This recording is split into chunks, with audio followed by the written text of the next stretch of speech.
பன்னீரில் அபிஷேகம் நீரில் அலங்காரம் அதிரூபம் கொண்ட முருகன் நீ புரியாமல் அடியேனும் பிழை 100 செய்தாலும் பொறுத்தருளும் செல்வக்குமரன் பொய்யான மயிலேறும் காட்சி எழியாவும் ஒளி வீசும் தெய்வாம்சமே பொய்யான என் வாழ்க்கை புவி மீது நிலையாக அருள் செய்ய வர வேணுமே நீ அருள் செய்ய வர வேணுமே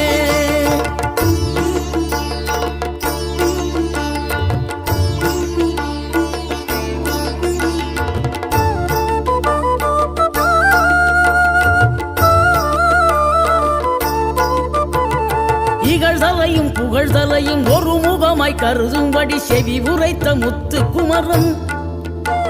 நீ வறுமையையும் வளமையையும் சமநிலையை உணரும்படி மதி கொடுத்து